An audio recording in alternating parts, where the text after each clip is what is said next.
Hello, Marilyn here, your optimism guru, ready to spread a little daily cheer in your world. Today, let's talk about the people that we surround ourselves with. I was thinking about this morning as I was getting ready for my day, and I was thinking about how incredibly critical other people, no matter how independent we are, other people are critical in our lives. They are critical in our lives, whether we are good about delegating anything ever, which I am not particularly good at, whether we lean on people the way that others do. You know, I'm not particularly good at that either. I kind of am one of those, if I'm going through something, I really don't want you to know about it. I just want to keep it all in and I want to fight through it myself. That's just me. So, not everyone has people that they truly lean on in times of crisis or in need. But I do have people that I could lean on if I need them and when I need them. You know, I think about this, I keep getting the advertisements for this Think and Grow Rich, this movie based on Napoleon Hill's Think and Grow Rich, more of a story of his life as I understand it. I haven't paid the $60 to watch it. Crazy, because I have the $10 book and it's phenomenal, and I think it's great that they have made this movie, and I am sure at some point I will bite off $60 to watch it because of pure curiosity and because the book is so instrumental in so many success stories across the decades, but I have not done that yet. But in there, I was thinking about that as I was thinking about my tribe, my people, the people that I lean on in times of need, those go-to people that I call whenever I am in need.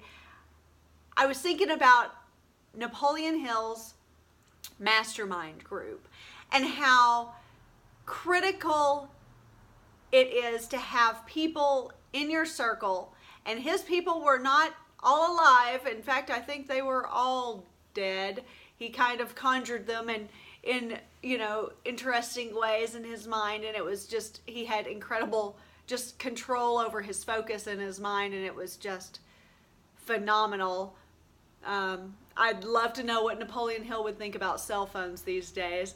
But having a think tank, a group of people that you trust for business decisions and life decisions and the stuff that we talk about so often about staying just focused on our goals and on what we are producing and how we are being productive and how we are utilizing our time.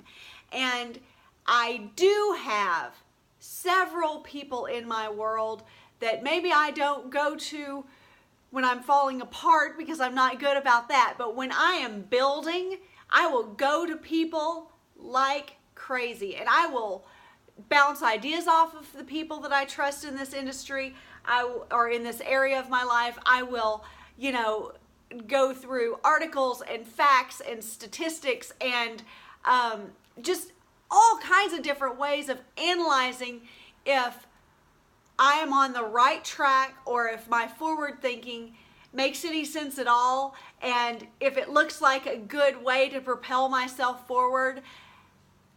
And likewise, whenever I come across a book, an article, a video, you name it, that would apply to one of the people in my mastermind group or whatever you want to call yours, I will share that in a heartbeat with them. And so I want those in my circle to also succeed in their goals and reaching their dreams and checking off their accomplishments.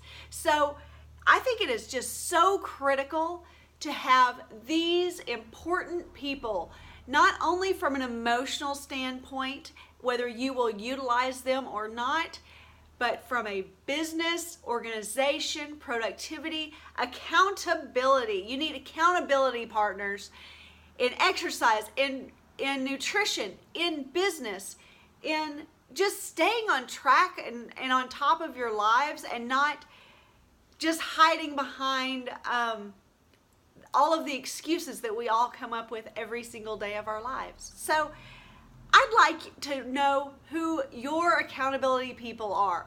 Who is your mastermind group? You know, one thing that I do is I constantly surround myself with gifts and photographs and just important items that remind me of why I do what I do, why I work hard, and why I try very hard to work smart.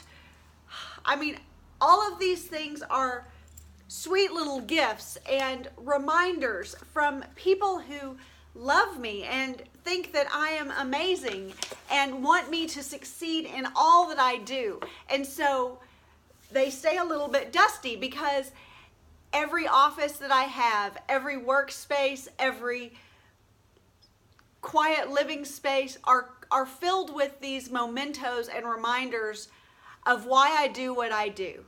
I prefer not to just fill my home with things that are pretty or things that I find at a store that is in 20,000 million other people's homes as well because it was the latest thing at Target. I want to fill my home with things that speak to me, things that motivate me and remind me of why I live every day to the fullest and why I need to be always maximizing the way I spend my time, whom I spend my time with, the people that I surround myself, the people that I trust the most. And that is what I want to see every day throughout my house, and especially in my primary workspaces, is these motivators and reminders of why I do what I do, of my mastermind group. And I want to encourage you, if you don't have your mastermind group already at the forefront of your mind as you are listening to me speak, put a pen to paper and you think about it and you formulate, whether it's the way that Napoleon Hill did, where they can be, you know, past presidents, past business successes, you know, all of these people who he considered his mastermind group. And he got into the mindset of what each of them would say and how each of them would respond to an idea that Napoleon Hill was churning around. That's incredible if you can do it. I prefer to text or phone call or email or Facebook message or have an in-person conversation. Go figure.